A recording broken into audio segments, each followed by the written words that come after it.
Hey guys, Doc from the Gold Hog, and today we're going to take you along testing. So hold on, be right back.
Hey guys, Doc with the Gold Hog, and today we're going to be talking about testing, but not just testing material, looking for gold, but also testing some products. Figured I'd bring you along for this. Today, again, we're up here at Gold and Gems. This is just an easy place to access. We pull our truck up on the side of the road. We know that there's gold in the creek. There's gold and gems in the pile. This is a great place for us, in a realistic manner, to test material. Lots of clays in this stuff, real silty material. It's a real good test. So today I'm taking out our new stream sluice that we're developing for 2016. Depending on when you're watching this video, it may or may not be available for sale. Don't know when it's going to be available for sale yet. We're going to be running the HogPan a little bit, working some of these gravels down in here. We're going to be running the Multi Sluice a little bit. But really I want to talk about testing, and really the different levels of testing when it comes to actually looking for gold in a creek. And I want you to think of it in two phases. I'm going to talk about phase number one as a prospector going to a new area, and phase number two sort of as someone that goes to an area consistently. So in other words, maybe a claim owner or someone that constantly goes to an area, someone that could do a lot and put a lot more time into it. But for a lot of people and for prospectors, you really don't have a lot of time to do a lot of research. So I'm going to talk about those two different phases and how we sort of approach it when we're going into this situation looking for gold either in a new area or an established area. Alright, so let's talk about phase number one. I'm going to bring you around this way. Hopefully the sun won't blay me out too much. But if you go out to a new area, one of the things you'll want to do is you'll want to make sure that you understand where the gold is likely to deposit. You're talking about placer gold, so the gold is going to be inside the gravels and it's going to deposit mainly on inside bends. So really what I'm looking for is I'm looking for areas where I see cobbles. If I see a cobble bar, if I see a bunch of rocks piled up, I'm probably going to dig for gold there. I'm going to look on the inside bend of corners. I'm going to usually stay away from those sandy piles. If I see a big pile of sand, I'm going to stay away from that. I'm going to look for, if I see rocks depositing, larger rocks, if I see a bunch of larger rocks depositing all in this area, this is probably where I'm going to check for gold. Again, that's the most logical thing, and you're going to test. So if you're running a high banker, don't spend all day digging unless you've tested there. Test and see what kind of colors are there. Now, as an example, we have property not too far from here that we actually almost like commercial drill test it with our dredges. And what we do is we go every 50 yards and we hit the creek on different sides all the way up. Every 50 yards we punch a hole, every 50 yards we punch a hole, and we record that. Just like a commercial operation when they're drill testing. So if you look at a commercial operation, they're going to pull out a map and they're going to have all these lines on there and all these holes that they've drill tested. Well, we can do the same thing. We know for a fact that every 50 yards we're testing and we're testing and we're testing, looking for those deposits, because we don't know what was there thousands of years ago. We don't know if we're on a mineralized zone or if we're off the mineralized zone. So we go through our property, and last year we spent, and get this, understand this, we spent, I would say, almost 2 months, 4 days a week, testing our property every day out there, just punching holes down to bedrock, punching holes down to bedrock, running a 5-inch dredge and just punching a hole and doing testing and recording that testing. And by the end of that, we knew exactly what areas to spend our time in and what areas not to spend our time in. But usually, if you're just out prospecting, you don't have the time to do that. So that's where you just want to go and just do panning samples. Look at the areas. Go to a cobble pile to dig down and test that cobble pile. See what kind of gold is there. Do 2 or 3 tests in an area, and if you find decent gold, that's where you're going to work. That's where you're going to set up your equipment. Whether you're running a stream sluice, you're running a high banker, you're running a dredge. Test, test, test. That's what it's all about. The gold is under the ground. You just got to figure out where it is. And sometimes it's not as obvious as you think it is. And we learned that big time. We have some areas that I wouldn't think would hold some good gold, and they hold some great gold. We have some areas I thought would be great on holding gold, and they're crappy on holding gold. So test, test, test. Anyways, today I'm going to be showing our new stream sluice. I'll set that up here in a minute. We'll be running some HogPan, doing some testing on this upper area to see what the storm has done. We'll be running the Multi Sluice a little bit, so hold on. Get ready to run it. Hey guys, I've got to train. These guys have never used a HogPan before, so I'm going to show them how to use a HogPan, but I figured I'd go ahead and get it on camera while I'm doing it. So one of the things that you got to understand is a HogPan, it's not meant for sand. We have a lot of people ask that. What we're going to do is we're going to fill it up with river cobbles. In other words, if you've got medium and large size rocks, that's what you're going to fill it up with. This is probably about 1.5 gallons of material in here.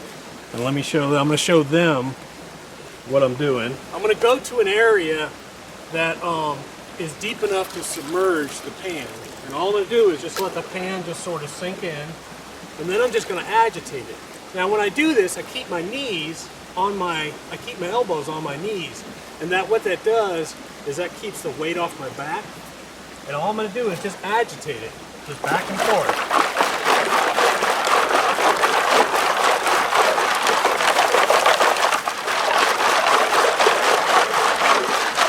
And what's happening is everything is loosening up and washing and stratifying by layer by layer by layer. So now there's a little hole. There's a little hole, teeny hole right next to this handle. That's the side we're going to dump out on.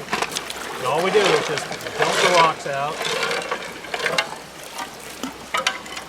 Now what'll happen when I do that, so you can see it, hopefully, I've taken down, that was probably 1.5 gallons, and I've got maybe a cup of material in here.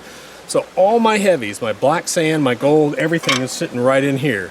So now all I'm going to do is, this side of the pan has a ledge so you can wash out the big rocks. This side does not, and the gate swings open. So now what I'm going to do is I'm just going to take this, put it in the bucket, and just rinse it.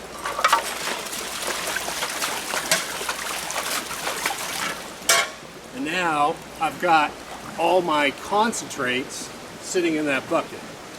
Again, it's about 10 seconds of a wash, spin, wash, stop, empty out the big rocks, turn it over, wash out your concentrates. It's very, very fast, and that's why we love to use this on testing. We can dig a 3-foot hole and we can have a small bucket of concentrates out of that hole in just minutes.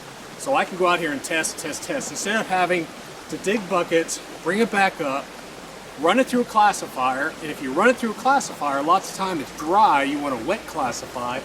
So now I've already wet classified it, washed down everything.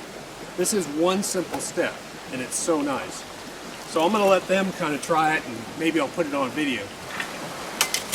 All right, so again, the HogPan is used for river gravel. Don't try and use it for sand. Just like a regular gold pan, it doesn't work. What they're going to do is they're going to dig up some river gravels. They're going to put it in. Just let it submerge. Put your elbows on your knees. And don't, hey, David, don't hold on tight to the pan. Sort of let it, be loose with it. Just loose and aggressive. Now spin it back and forth a little bit. Now shake it again, back and forth. Even harder. Keep it under the water. Do it real hard and aggressive. There you go. All right, now stop. Now find the side with a hole in it. Move your hand, let go of the, there you go, and just let the water just wash out the big rock. Now stop. Turn it over into the bucket. The other way. There you go. He's learning. Real aggressive. Lots of water, lots of water.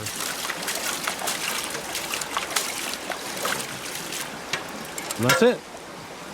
And so now he's taken that gallon or so of material, gallon and a half of material. Again, 10, 15 seconds, he's done with it. Now he can go. And now they can go get another one.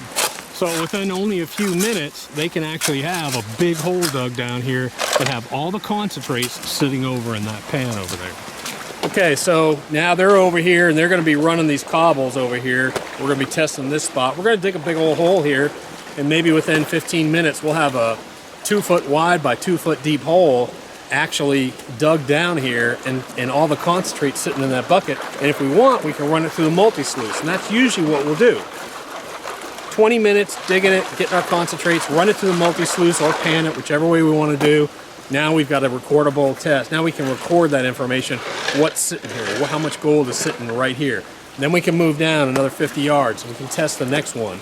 So that's all we're doing today, is we're just doing some testing on this area. We've had huge water come through here the past couple weeks. I mean, massive floods. So we want to see what's been deposited, because I know for a fact the heavy mineralized zone is sitting right up in here. This is the northern end of this property, and I know that there's a real heavy mineral deposit zone up here. So if something's going to wash out, I want to see what's been deposited here over the past couple of weeks and during these floods. We'll see.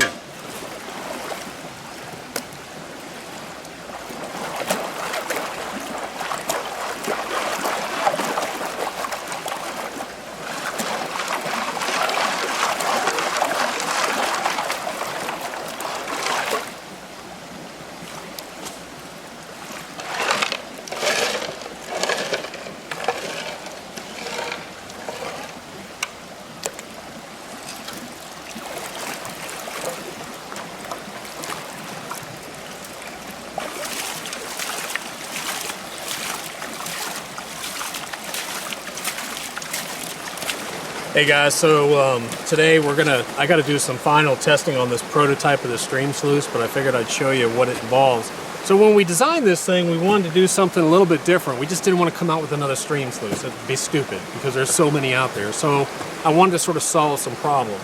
Number one, everyone wants to take a stream sluice and put our mats in it, so they got to spend, you know, X amount of dollars to get our mats and install our mats, but it's never easy to install it in a stream sluice. So I came up with this drop sluice design. As you can see, this sluice is lower than the actual flare here. And there's a little pocket under here. There's a little pocket with an angled sort of drop here that the mat slides under. We use one bolt. You really don't even need that sometimes, but I put a bolt in there just to be safe. The mat slides right up under here, comes down smooth and hits our matting. Next thing is our legs. You always got to go out and buy a leg kit. A leg kit's what, 50 to 70 bucks for a leg kit, so we wanted to include the legs on it. The other thing I wanted to do, one of the big problems with setting up a stream sluice is you go to different areas of the stream, you have different flows. So you may have a real aggressive flow, then all of a sudden there's barely any flow. So this sluice is going to come with two mats. It's going to come with your standard mat, which is a real aggressive flow, lots of water. Then it's going to come with the second mat, which is a very low flow mat. You can really use that with just barely any flow. And if you wanted to hook, say, a power head up to here and use it outside somewhere, outside of a creek, you could, with about 2,000 or 3,000 GPH, about somewhere in there. But like I said, it's a great little system. The nice thing is you know, when you go set up a sluice, what's one of the challenges? You got to set up all these darn rocks out here and try and get that sluice set up just perfect. It's a pain in the butt. And then when you're done running, you got to take it off of those rocks that you just got it just so tuned in perfectly. The nice thing about this, it's got a leg system. You just put it in wherever you want it, adjust the legs, and you're ready to run. The other thing is you don't necessarily have to take this whole sluice out of the creek when you want to clean the mats out. You can just lift it up on the legs. When you lift it up on the legs, the water will shut off. you can undo the bolt and then take the mat out and just clean your mat. Leave your stream sluice where it is. So anyways, I'll set it up and show you it running real quick. All right, so here I am, I'm on my high water flow. So I've put the sluice in, I've tuned it, not perfectly. I've just put it in there. You know, it's made of aluminum, it's lightweight, so you're gonna wanna always put some kind of rock on top of it. It's a good idea to bring a rock because finding the perfect rock is always hard. But that's what she's gonna look like running. Again, this is the high water flow setting. So I'm just gonna throw some material into this, and you can see I've got water ripping across this. I'm not gonna do a whole bunch of classifying here.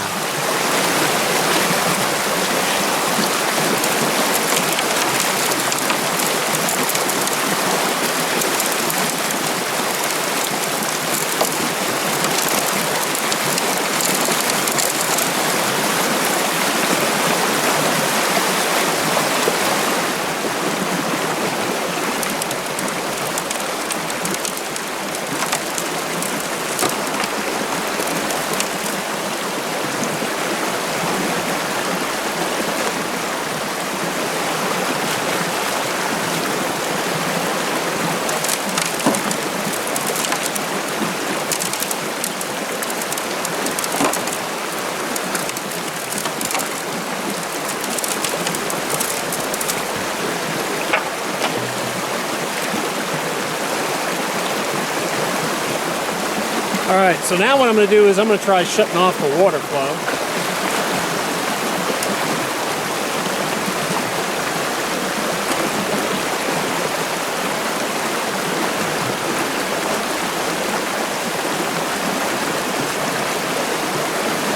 So now what I've done is I've shut off my water flow to this. If I wanted to take my mat out, I could take it out in the stream.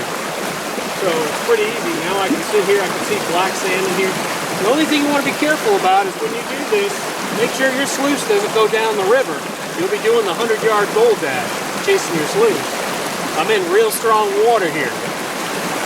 Remember, when you have a stream sluice, normally, the normal way to set it up is you got to pick it up and it's full of water and you're balancing it. What I've done, as you can see, I've shut mine off and I'm full of black sand and heavy. So let me show it to you. And I'm sitting here and I've got all kinds of black sands sitting in here in my aggressive mat. I can see hematite, I can see black sands all the way down this thing. And I've shut my water off and now it's real easy to pick up.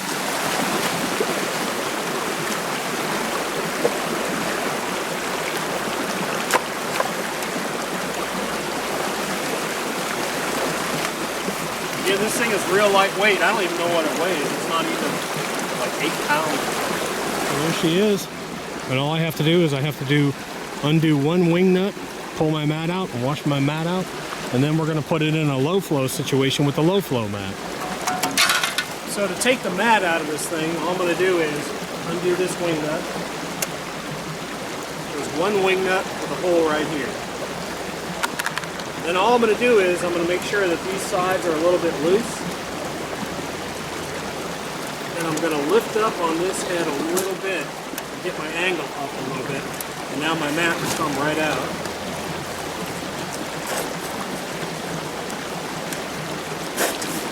And I can see gold sitting in the mat right here. I can see gold sitting in the mat right there. You have all these lines of this UR right in here, I can see gold. And I can see fine gold in there too. But that's pretty cool. I can see another piece in the scrubber here. I can see some under this scrubber. But the way we're running this, we may change a configuration on it. But I've got UR to allow this, almost acts like a corrugated slick plate. We go to a trim scrubber here. This is a Talon. This is a river hog cut really low. So that's a real low cut river hog right here. Then we've got another Talon, then I've got a Bedrock, and then I've got a UR. And the reason why I'm playing with this configuration is stream sluices lose their velocity towards the end because they're sort of down in this, they're fighting back pressure here. So you get a lot of rocks normally held up here. So what I did was, is I got rid of anything aggressive. So Talon is my last aggressive mat here. Then I'm going to Bedrock, and then I'm going to UR, which really are sort of a smooth mat. And again, no turbulence, so if there's any super fine gold, like 100 to 200 mesh gold, it'll really get caught down in here too. So that's a real good little mat configuration. Again, this is the aggressive mat configuration. And you can see I didn't have it perfectly tuned. A lot of my heavies are battling over to this side over here. This is more empty. So you don't have to have this thing exactly tuned in. But the nice thing is you can put as much water flow to this thing as you want. You want it ripping across it. Now I'm going to show you how I clean this mat up. I've got it loose. I can see gold inside of here. Now all I'm going to do is just pull the mat out carefully. Put it into a bucket.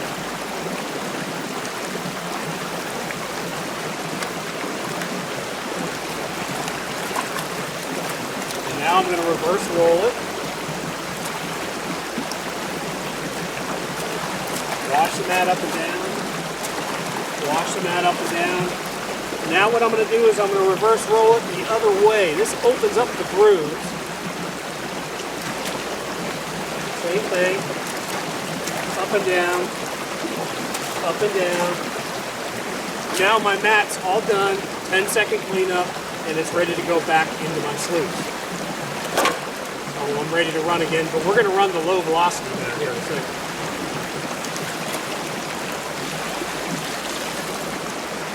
So that's it. So no matter how many buckets of material you're going to run through, you're going to run up. This is about a cup and a half, 2 cups, about 2 cups of material, and that's all you're going to have to pan out. If I wanted to, I could run it through a multi-sluice, but I can just pan this real quick.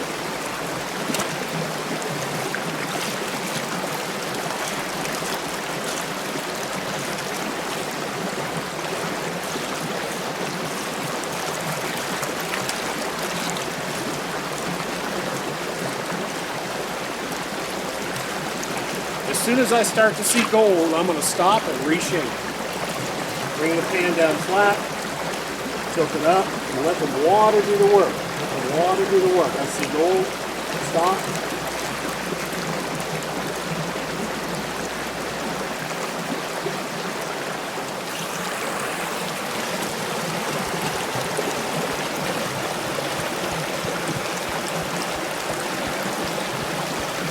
Not too much water.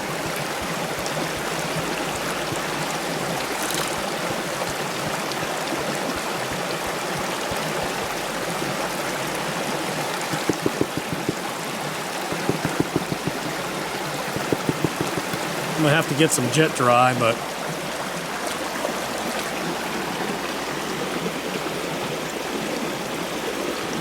show you here in a second. Right. So here's that #1 run we did. I want to show you some of the gold real quick.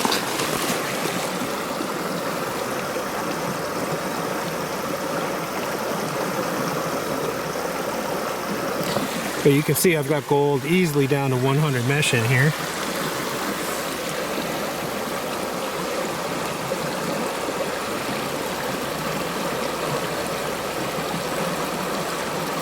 What I love about this setup is I can set this up on a real high water flow. I don't have to classify, I just dump the material in.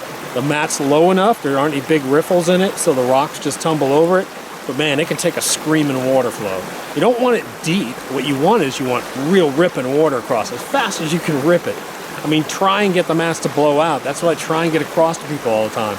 Get it as fast as you can go, and it's just so much easier. I'm not classifying at all here. Obviously I'm not dumping 6-inch rocks in here, but you can, and then pick them out of the sluice. All right, so here we are, and this is a good example of how we can use the multi-sluice. I've got it set up as a field unit. When I get it set up as a field unit, and I'll say this again, I use a 22 or 2000 GPH pump with a long hose, a lot of lift, okay? Normally it's just a 4-foot hose and you're running it on a table, wherever. I'm using this as a field unit, so I want a lot of water in it. I've got a lot of lift. I've got to have a big pump on it. So I put a 2000 GPH pump on it. And what I'm going to do is I've combined all of our concentrates. I've combined everything that we panned out, all the sluice runs, the dirt that we've been running. And then I brought up some dredge concentrates that are really rich in gold. So my guess is I'm going to have close to an ounce in here. I actually put a little bit more fine gold in here too, just to make it a little bit more of a challenge. let's run it and let's see what happens. So go ahead and plug it in, David. Now I know I'm gonna have a ton of black sand in this, so I'm running it pretty hot here today.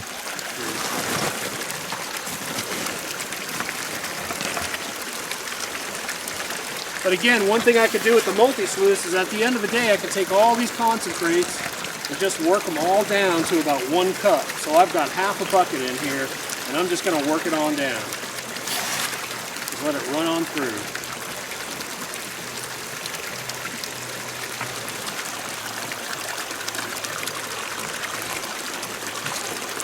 I'm running these kind of slow today because this is pretty rich pay dirt here.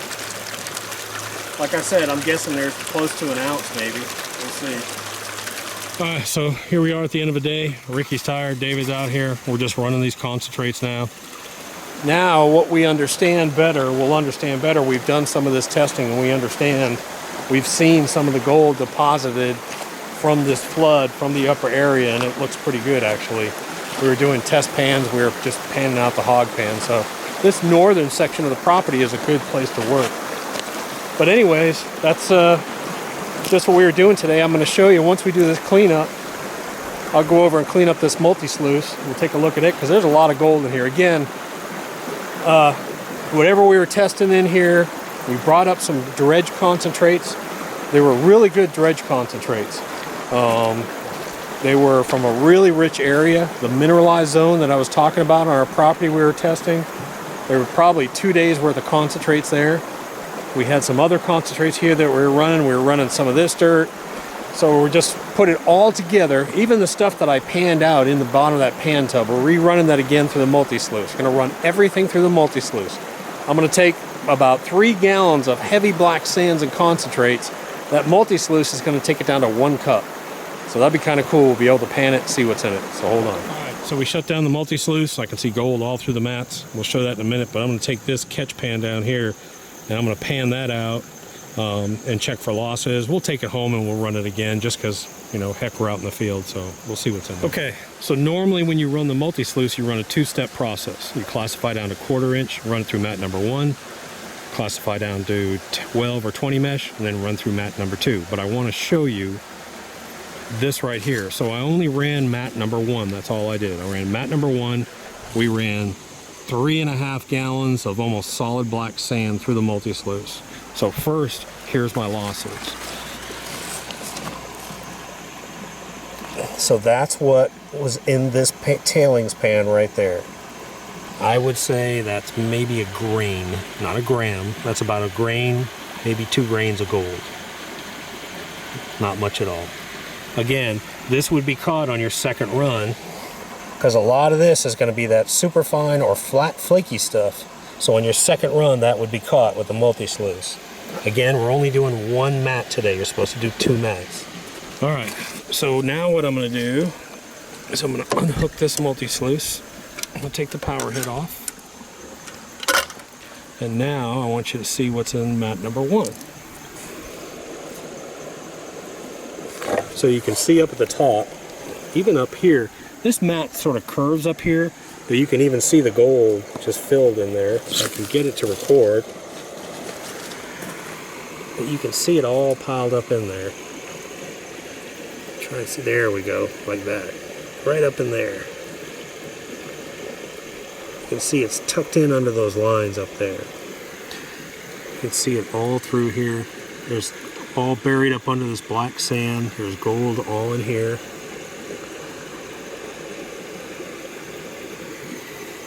There'll be gold. You'll see all the way down, but you'll see less and less and less till you get down here. And see, these mats are just a little bit bare. I was running this thing pretty hot. They're just a little bit bare for my liking. I'm not seeing much gold down on these mats.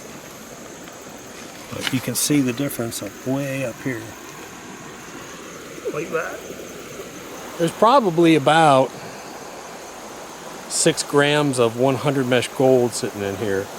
I know for a fact because that's about what I added to this. I added about 6 grams of sub 100 mesh gold to this other gold because there's a bunch of big gold in here too, and that's big gold's easy. I wanted to give it a challenge. Pretty cool looking. Hey guys, I just wanted to stop for a minute and show you this.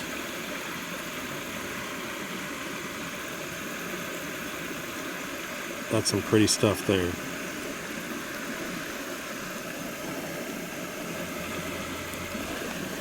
But it's just all loaded in here. As I'm washing it down, you can see it. Just all packed in here.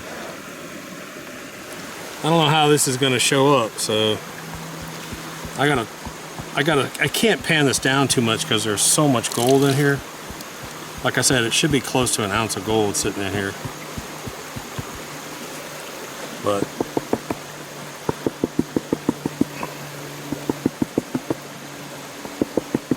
normally I would run this through the second mat and clean it down more, but I'm out in the field and I'm not going to do that.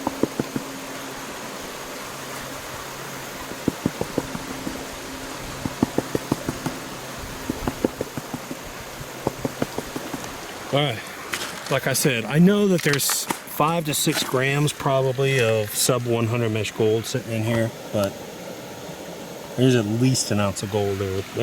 That may be more than an ounce. That's pretty looking there. Again, in the tailings was about 1 grain. I've got probably over an ounce sitting in here.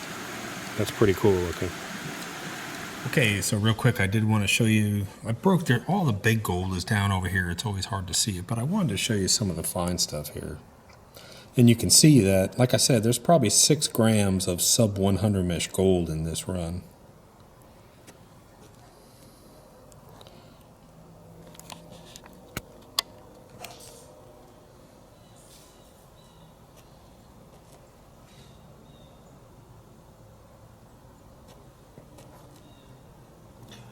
It's easy. It's a lot of this big gold will hide all that super fine gold, but like I said, there's a ton of super fines in here as well too, so that's really good looking stuff there. So anyways, guys, I hope you enjoyed this video. One of the main points I wanted to emphasize on this video is testing.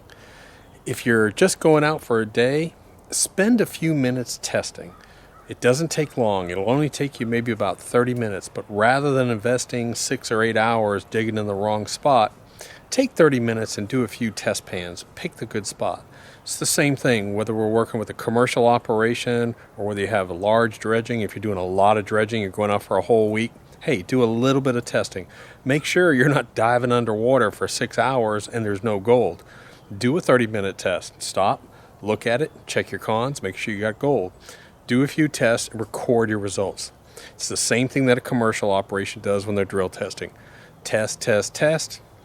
The unknown is what will kill you in prospecting. If you don't know what you're working, there's no use in working it. Anyways, guys, next week we're going to be out at the Loud Mine, and I'll be shooting some video out there. So tune in next week for our next video. Doc at the Gold Hog.